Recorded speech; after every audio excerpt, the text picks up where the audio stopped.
Hello YouTube artists, I'm Kelly Hernig and welcome to In the Studio. Today we're going to be playing with the handmade watercolors of Deep Deep Light.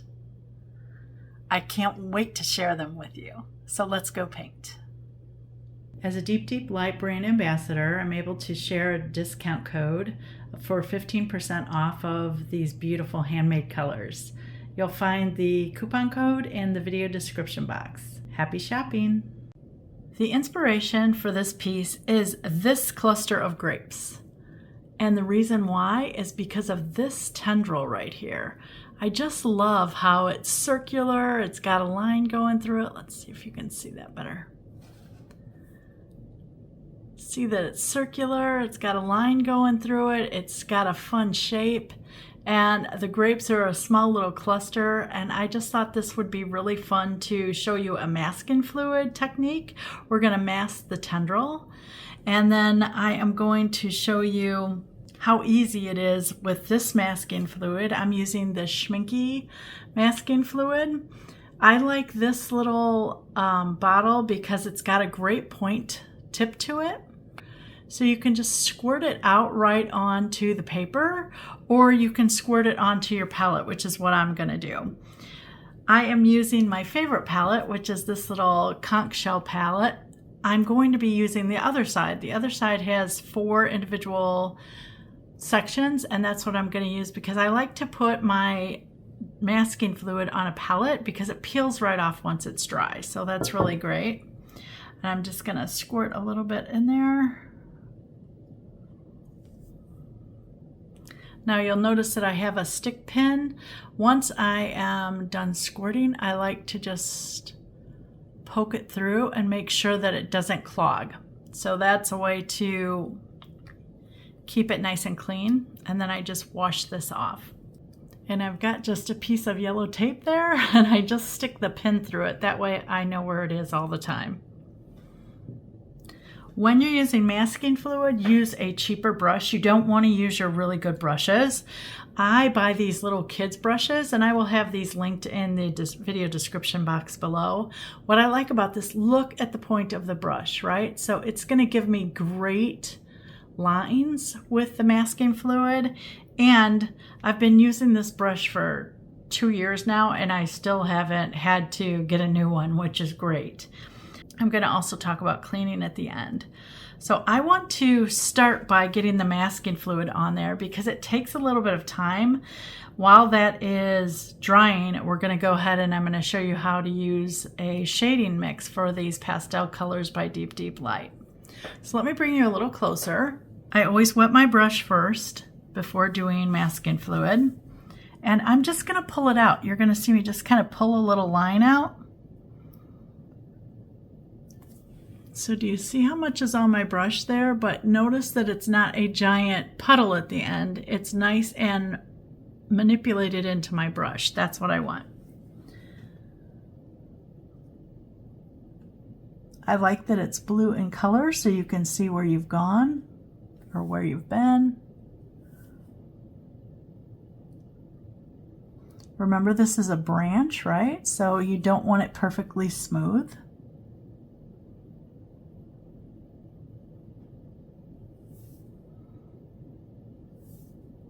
It's got different thicknesses, which is why I like this tendril a lot. And I'm going to try to exaggerate that a little bit.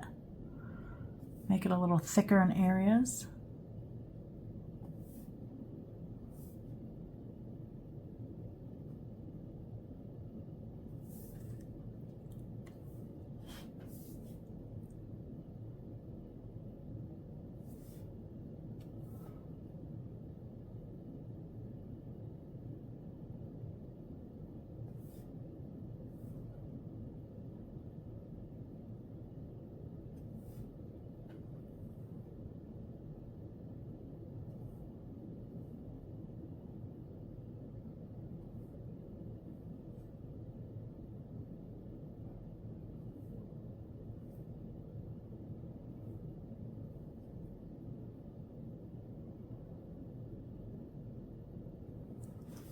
Okay, I want to see if you can see the slickness there. So that's how I'm double checking my lines, right? To see if I've got everywhere. You can see I need a little bit more up here.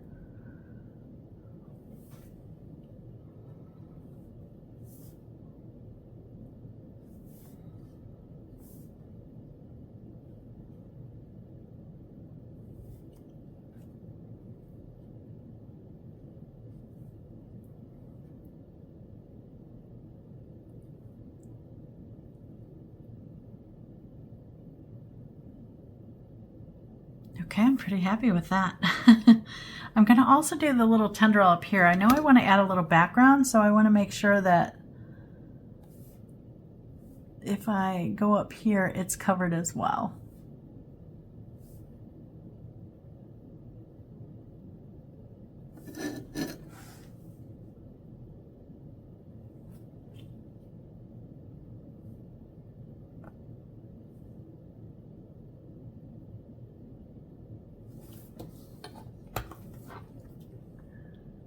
Okay, so there you can see everything is masked. So now what I'm going to do is I'm going to take this brush to the sink. I'm going to wet it first, and along the bottom of the sink I'm just going to kind of scrub it like this.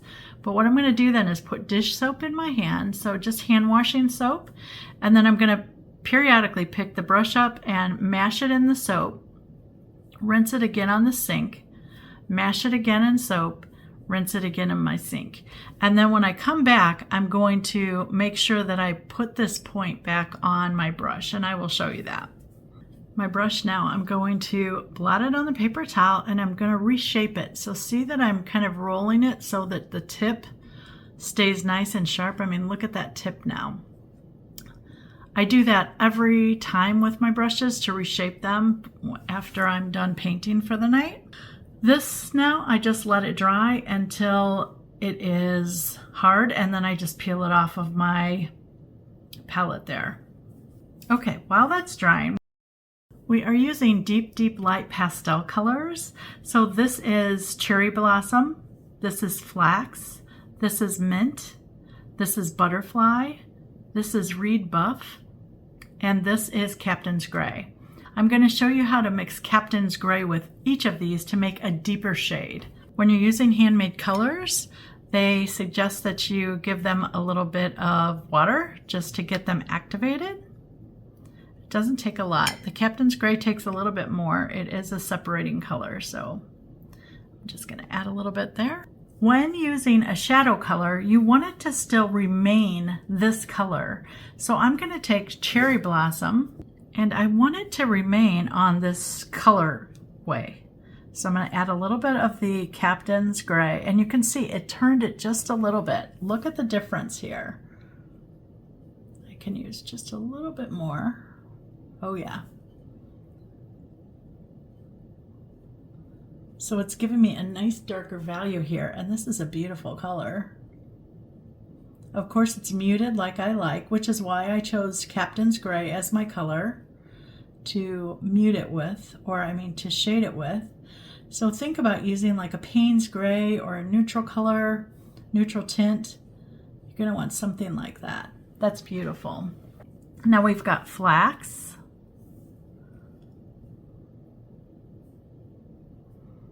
A little bit of Captain's Gray as well. Now you saw I took it too far to the Captain's Gray, so I want to add a little bit more flax. Remember, I want it to stay the color that it was. Ooh, that's pretty. It's going to make a nice gray. Look at that.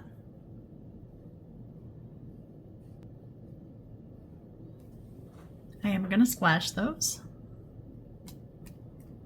Now we've got mint. Can't wait to see what color this creates. Ooh, that's pretty. A little more mint. I want it to stay on that green side. And I'm really just looking for a darker value, so you can see I need just a little bit more of the Captain's Gray there. Ooh, pretty. This is why I like color mixing, and this is nice to pick one dark color and see what it does with your palette. So the next color is Butterfly.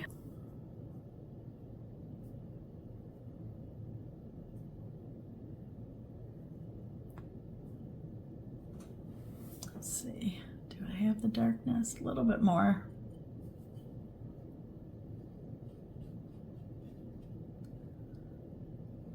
So you could do this exercise with a lot of different colors to see what shadows you get. So you might find a color that maybe you don't use often. Like I don't use Payne's Gray often, but I like to use Payne's Gray as a shading color, just like I'm using the Captain's Gray here. I like what it does to the colors. It kind of mutes them a little bit, but yet it adds a nice dark to them.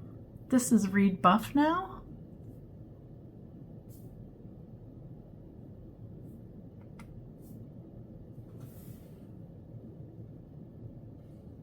That's a lovely color.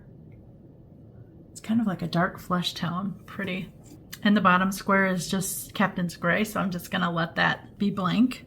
And let's have a look at those colors. Oh yeah, look how beautiful that is. So it just adds a nice richness, but yet it didn't really change the tone of the color, because remember, I wanted it to remain this kind of colorway. Instead of turning it to a brown, which is what the Captain's Gray really is, I just let it just barely touch the color in order to give it a shadow color. We're going to use those a lot, especially on the grapes, but also where the grapes overlap this pear. So you can see here now, you can still see the shine is there, but it's not tacky anymore. So if you were to touch this when we first put it on, first of all, you would have gotten it on your fingers, but it also would feel tacky. Now it feels kind of like hardened glue. So there is a texture to it, but it's not something that feels wet. So it's ready to be able to just paint right over. I'm going to start with the pear. So here is what I was thinking. The grapes I want to do like a reddish. So I'm going to definitely use this cherry blossom and this. I might even add cherry blossom plus flax to see what kind of color I get there. I'm hoping to take it just a little bit deeper. For the pear, I actually want to use like this yellow and this butterfly color. I might touch a little mint in there, I'm not sure yet, but I definitely want it to be lighter so that the grapes are in front and they're darker and richer. And remember, that's really what I want you to look at. However, I want this nice kind of calm color behind it to kind of pop it up further. I'm using my Da Vinci Casino brush here, the number 2, and then I'm also using the Princeton Long Round Aqua Elite in a number 8. I'm going to be using this for the finer details, but I'm going to be using the Da Vinci to fill it in faster. It's a nice heavy-bodied brush. You can see by the belly there, holds a lot of paint. So let's mix up our pear color first. Remember, I want it to be kind of this butterfly and a little bit of the Reed Buff. I like the addition of the yellow in there.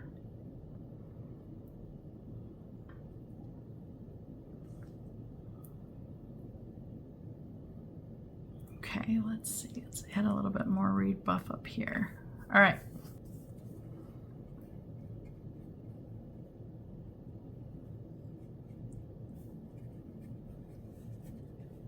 I'm going to go straight into butterfly now.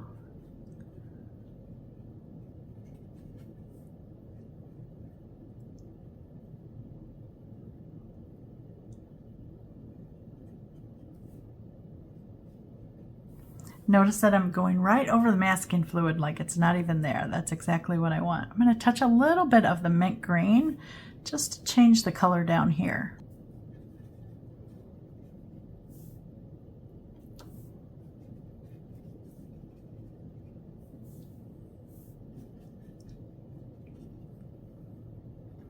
Okay, I'm going up to that. I'm smashing it around because it's dry up there. So make sure I get that color wet again.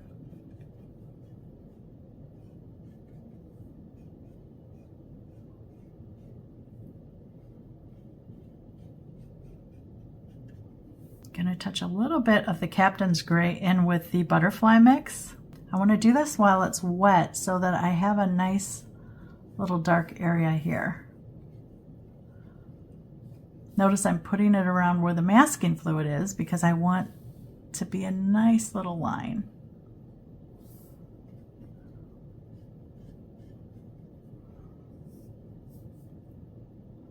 I definitely want it shadowed behind the grapes. And then I'm going to add just butterfly again. Take some butterfly now just on my brush and just kind of dab it in.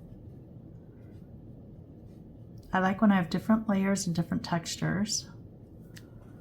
That looks pretty. I'm gonna touch just a little bit of cherry blossom. So this is where the grapes are gonna be. So I wanna make sure that I get a little bit of the tint of the cherry blossom in there.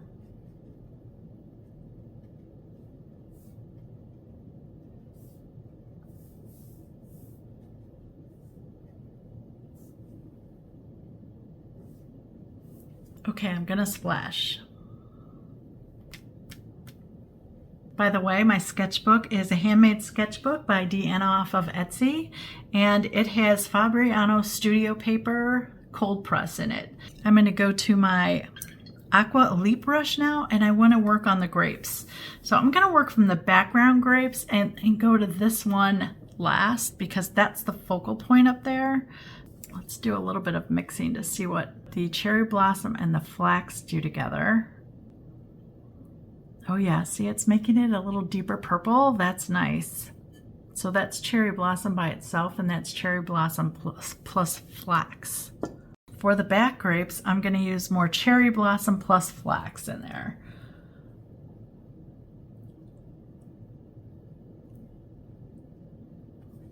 Touch a little bit of flax. So pretty. Got it a little heavy, so I want to make sure that I lighten that just a little bit. That's good. I want it to kind of drip some flax down here so that we've got some different colorations.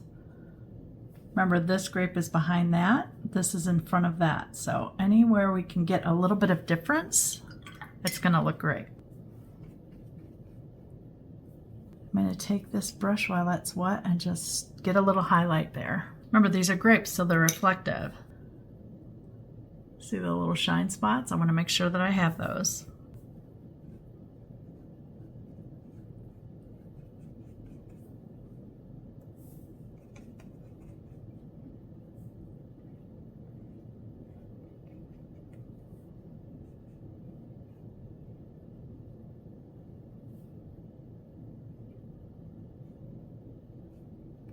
Remove my shine spot here, and I'm gonna splash those. Okay, I want to do this one next, and I'm looking, they're pretty dry over there. That's nice and dry, I think, but it might let a little bit of color go out over there, and I'm okay with if a little color seeps out of there.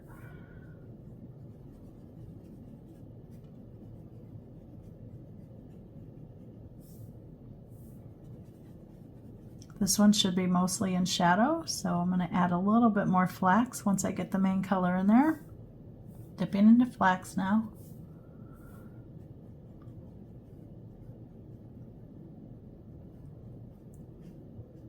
I want to take some of that butterfly color and I want to tie it into the grape right here. Splashing. Okay, this one in the front now. Mostly want it to be cherry blossom. I'm going to add a little bit of the Reed Buff just to brighten it a little. Let it be a different color because it is the main grape here.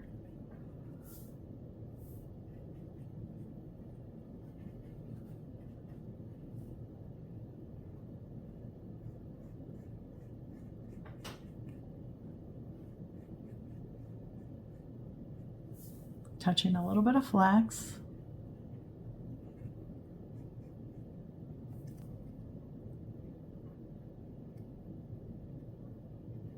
Okay, I'm pretty happy with that. See how nice that looks? So we've got a lot of variation in color in here. It's still very soft. Remember, we don't have any shading in there yet. And we've got a lot of different coloration here. I do want to watch this. See that I'm getting like a hard edge right there? It almost is like an outline of the paint. Let me show you that. So what that means is when I splashed, I had a lot of water on there, so it's forcing the color to the edge. And I want to fix that while it's still kind of damp. So I'm just going to go into my base color there, which is Cherry Blossom. Let's just dab a little bit of that on there. Okay, for the background color, I think what color I'm gonna mix is, I'm gonna try these two, flax and mint together. I want it to be like a softer blue, not really like this more blue purple. So I think that's why adding the mint green, I think will give me a nice softness to it. Let's see what color we get here. So I'm gonna start with the mint because I definitely want it more minty. Okay, let's touch a little bit of flax in there.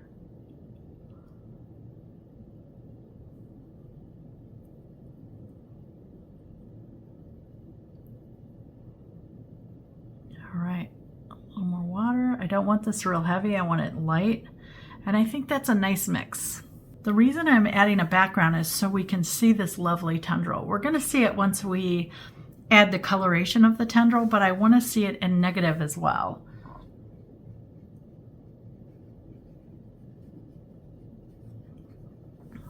I'm gonna touch into some flax right here because I really wanna show that off.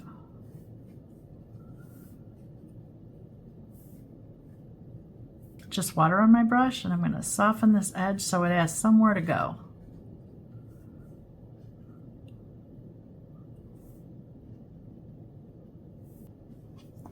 Okay, I'm turning my page to keep my hand out of the wet paint down here. So I want to go up here. Let's add a little bit more flax here and up here. Just mint now.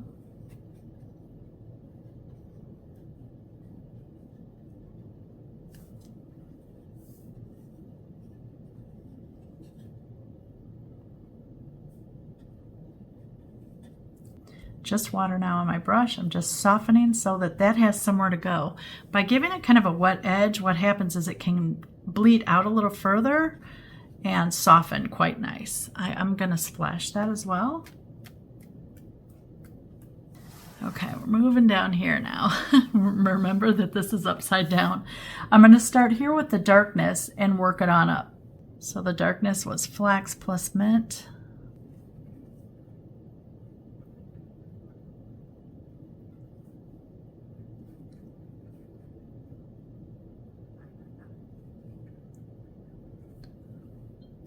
Just going to mint now.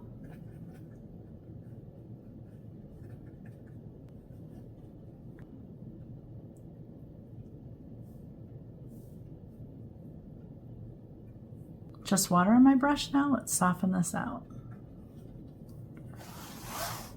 Okay, let me have a look at that.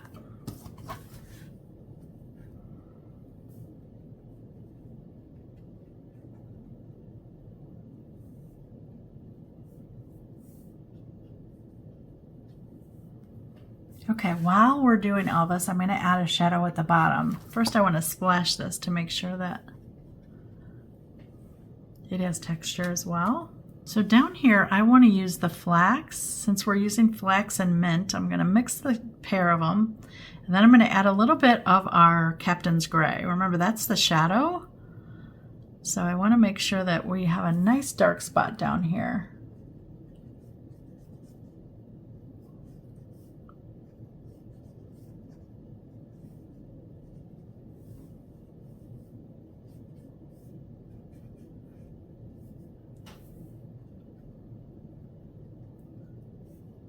Just water on my brush now. Let's soften that out a little.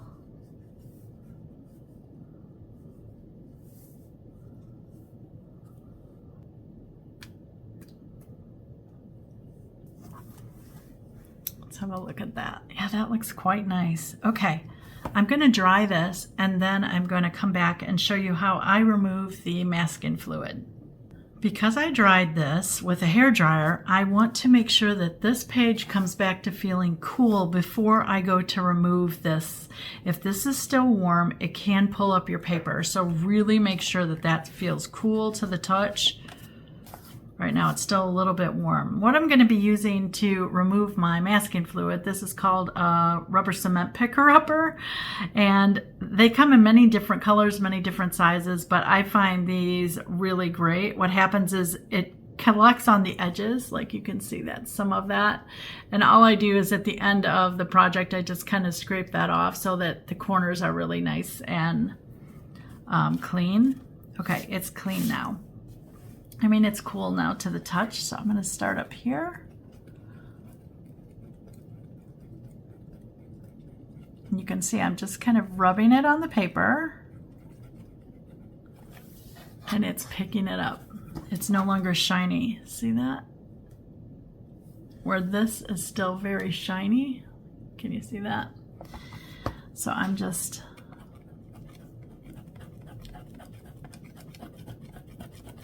and yes, you can do this with your fingers. I just find that this is so much easier and I'm not worried about picking on my paper or anything like that.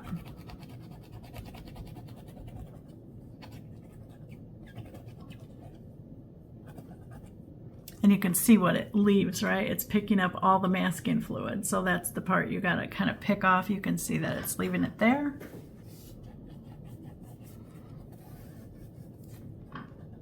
If you rub your fingers along it, what happens is you'll feel like it almost like stops you in your track. You can feel it. And so that means like you missed a spot. So just come back and get it off of there. Wow, I love that shadow here. Look at how beautiful that is. So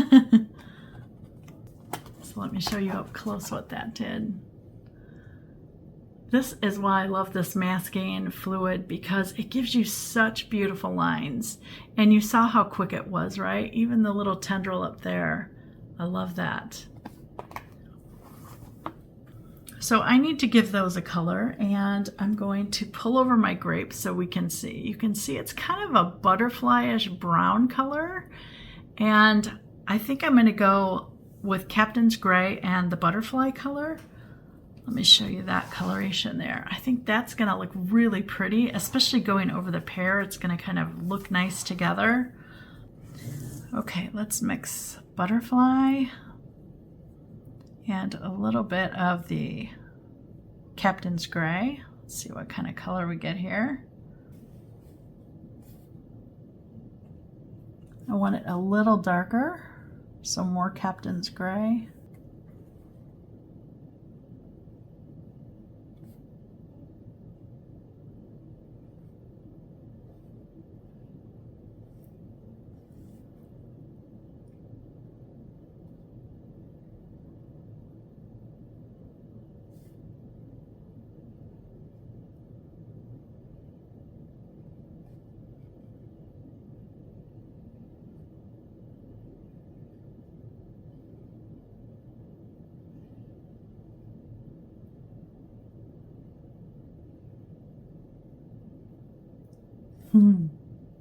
This is looking so nice. I'm sitting here smiling. I hope you can hear that.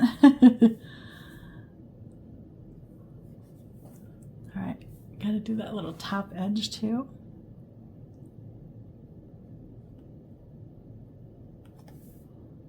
I will come in and darken them once I have this initial coat on there. That's beautiful. Okay, we're gonna start darkening the grapes now because I wanna get them to where they feel like one's in front. I definitely want that one to pop up. So I'm gonna mix some flax and cherry blossom and some Captain's Gray together. Now remember, I wanna keep it to this color, not too brown, so more cherry blossom, I think. Let's see what colors this does. Oh yeah, that's a nice color.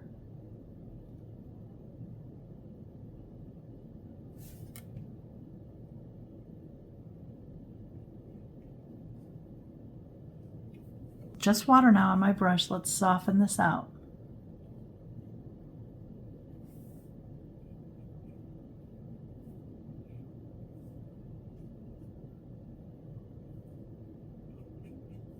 Okay, I want to touch a little bit of Reed Buff into that. Remember, this one has the Reed Buff and a little more cherry blossom here. And I want to go under, so the light is coming from this side. So our shadow would be this way. I want to add a shadow under the stem here.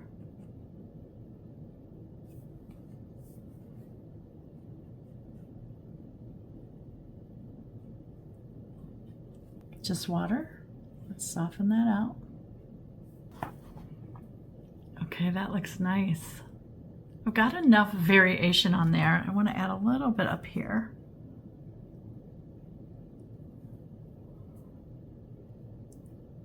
That gives that little part of the tendril here, let it show through a little bit more. So now we're going to shade the pear. The pear, I'm going to do butterfly, reed buff, and a little bit of Captain's Gray.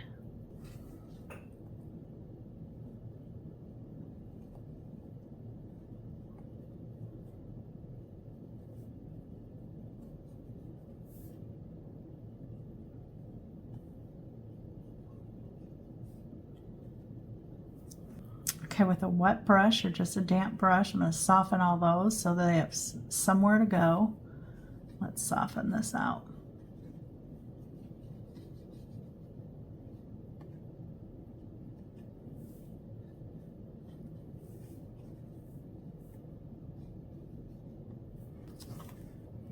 Oh yeah, that's lovely. So I want to add a nice shadow where this kind of swoops down and goes back up.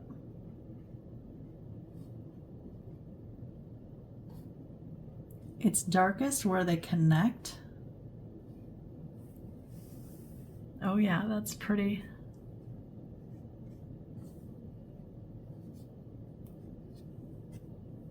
I'm going to take just some Captain's Gray now and just a little bit of flax because I want to add the darkness to the stems.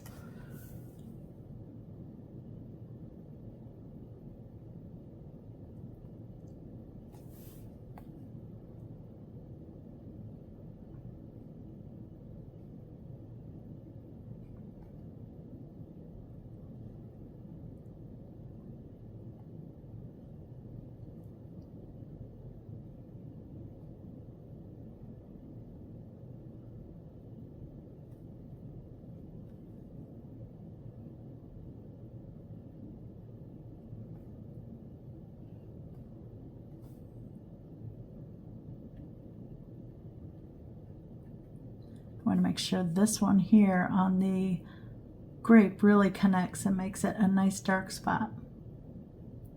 So that's where it all originates from.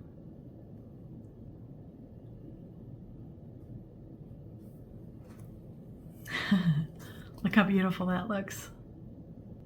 I'm pretty happy with that. I love the shadow here. I love the shadow underneath here. I love the darkness. See how it's intermittent, right? I made this part in the back get darker, but the parts on top remained lighter. And then I love that, it's just softness up there. I'm going to call this done. Let me bring you up so you can see all the texture. There's the great tendril and its shadow. Look how beautiful down there. And then here's the grapes. See all the texture there? That's all from the water splashing. I really, really love that. I hope you've enjoyed seeing the deep, deep light pastel colors being used with a shadow color that really gives it a lot of depth and a lot of weight. I can really feel like these are right in front of the pear, and I hope you learned about masking fluid and the joy of it. It's just so easy to use. That is why I love this schminky version. I have tried so many other ones, but this is the one that I have used the past 3 or 4 years, and I absolutely love it. If you were inspired by today's painting project, please leave me a comment. I would love to know what part you were most interested in. If you haven't subscribed, please click the button. And as always, thanks so much for watching.